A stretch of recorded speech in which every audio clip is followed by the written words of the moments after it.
Siapa tak kenal gula merah? Bahan ini kerap digunakan di berbagai jenis makanan dan juga minuman.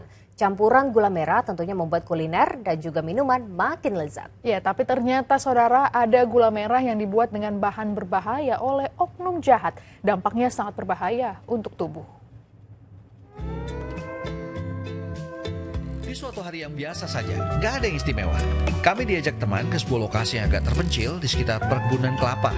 Ada sesuatu yang menarik yang mau ia tunjukkan. Jadi penasaran. Susah mobilnya? Ya enggak sih, ya, tapi yang jelas mobil enggak susah. Cuman ya posisi medannya kayak gini, dia bikinnya nyumput, nggak terbuka kayak membuat yang gula yang benar. Waktu sampai di TKP, ada 2 wajan besar berisi nira. Cuma yang rada janggal, ada gayung plastik air yang juga berendam di dalam wajan. Lah, ikut kerebus dong bareng niranya. Lagi pantau-pantau ke sekeliling lokasi, kelihatan di mata kami. Ada bungkus plastik tergantung yang isinya bubuk putih dan gak ada merek. Ini apaan ya? Tempat pengolahan nira menjadi gula merah ini akhirnya kami tinggalkan dengan banyak tanda tanya. Kami coba cek dan datangi tempat pengolahan gula merah lainnya. Sesampainya di situ, temen iseng aduk-aduk wajan penuh berisi nira yang tengah dimasak. Kok aneh ya? Lagi-lagi kami temuin benda yang seharusnya nggak ikutan dimasak. Kenapa digodok plastiknya? Coba keluarin. Lagi asik utak-atik wajan, seseorang datang. Enggak boleh. Legen. Legen ini apa? Legen yang masih murni, masih itu, belum dimasak atau ini baru ambil. Ini diendapin juga rasanya manis tuh. Ini. Diendapin tuh. Si bapak ternyata membawa nira dan langsung menumpahkannya ke wajan besar yang tengah mendidih. Terus, dari mana mereka mendapatkan nira ini? Hari masih pagi di sebuah desa yang terletak di pelosok salah satu provinsi di Pulau Sumatera. Nampak terhampar sebuah perkebunan kelapa yang luas. Seseorang sedang persiapan menyadap nira. Ini apa nih, Pak? Kapur, Pak. Buat apa, Pak? Ini buat nanti legen biar tidak busuk. Pohon kelapa yang cukup tinggi dipanjat.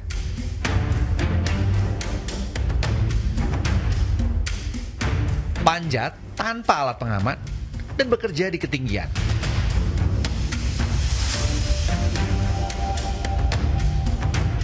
Air nira telah memenuhi jerigennya. Ia pun turun dari pohon kelapa.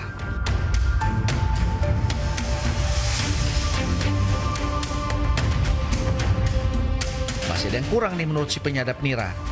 Ada satu kegiatan si penyadap nira yang belum kami ceritakan. Ia ajak kami beli sesuatu di toko kelontong. Geserlah kami ke sebuah toko kelontong. Ternyata bubuk obat pengeras ini bentuknya karungan. Dan ini yang janggal, kagak ada mereknya guys. Momen kami ngerekam dengan kamera ternyata bikin curiga pemilik toko. Wah, repot nih, kami ngindar aja dulu. Ini kapan mau dikasih? Sekarang juga bisa. Sekarang aja nggak apa-apa. Begitu sampai di rumah, bubuk putih obat pengeras gula ditebar ke wajan berisi nira. Reaksi setelah bubuk putih dilarutkan, nira mulai bergolak. Karena pakai obat itu? Iya. Kalau nggak pakai obat, ya nggak berbusa? Busa tapi dikit. Tapi dikit. Dia semakin banyak obat, semakin banyak usaha. Ini bahan kimianya itu apa? Awet. Uap gula merah ini santer banget bau kimianya. Obat itu kan biar awet juga. Biar awet. Obatnya obat apa, Le? Hah? Obat kimia kaya. Iya. Kalau dia kebanyakan lebih bagus. Ya lebih bagus, cepat kesebaran, cepat tua, cepat mengeras. Apanya? Kayak tak keras. Oh, jadi keras? Itu belinya di mana, Le? Di pos-pos gula itu. Kalau yang ada merek enggak ya? Enggak, kayaknya enggak. Kalau enggak yang ada merek tuh, kalau kebanyakan nyengat terus baunya. Berarti mending pakai obat ya? Iya. Tapi kandungannya kalau dikonsumsi orang kebanyakan obat ya malah nggak enak juga. Itu kan orang nggak tahu soalnya. Iya, kan gula merah ya. Coba deh diingat di awal kisah, ada sebuah pengolahan gula merah kita datangi. Sesuatu tergantung di tiang kayu, yang ternyata plastiknya berisi bubuk obat untuk pengeras gula merahnya. Oke, kita balik lagi ngecek wajan berisi nira yang mulai mengental. Warna nira pun berubah dari coklat muda menjadi coklat tua. Pembuatan gula merah makan waktu sangat lama, sehingga perlu kayu bakar yang banyak.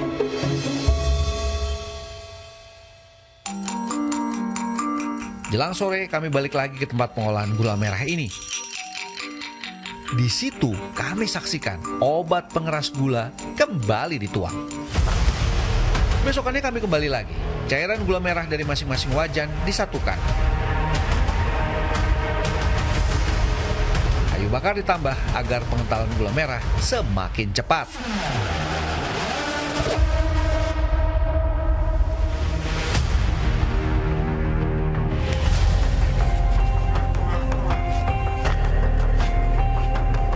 Wis, beres deh proses pemasakan gula merahnya. Tinggal dilakukan proses pengentalan. Sekarang mulai proses pencetakan ke dalam mangkok. Sekarang tinggal nunggu kering. Sekilo berapa mangkok, Pak? Sekilo? Ini, kalau yang mangkok ini loh, ini sekilo penuh. Satu ini. Kalau orang beli, satu 10.000.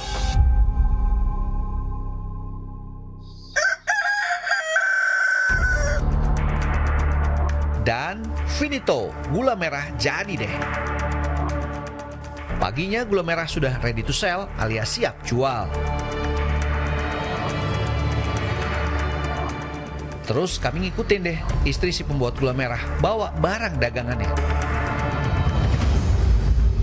Dari tadi bubuk putih obat pengeras gula selalu dipakai dalam pembuatan gula merah. Dan apakah penggunaannya sudah sesuai prosedur? Agar tahu jawabannya, sampel gula merah kami angkut ke lab Universitas Lampung.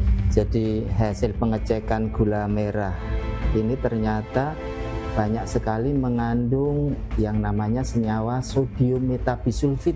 Masyarakat atau konsumen ini menggunakan sodium metabisulfit ini secara berlebihan. Makanya hasil pengecekan kita menunjukkan bahwa positif mengandung sodium metabisulfit. Kadarnya termasuk tinggi ini, melebihi ambang batas yang sudah ditetapkan oleh FDA. Ini efeknya sangat berbahaya sekali, artinya sodium metabisulfit ini kan sifatnya mudah sekali larut di air. Dan ada gas beracun yang ditimbulkan oleh sodium metabisulfit, dan gas ini bisa menyebabkan iritasi pada kulit. Kemudian pada saluran pernafasan, tenggorokan sampai ke paru-paru, sehingga paling tidak itu menimbulkan gatal-gatal dan batuk dan sakit tenggorokan. Atau lebih bahaya lagi kalau kita mengkonsumsi sodium metabisulfit ini dalam jumlah yang berlebihan, itu akan menyebabkan kerusakan pada hati, ginjal ataupun memacu terbentuknya kanker.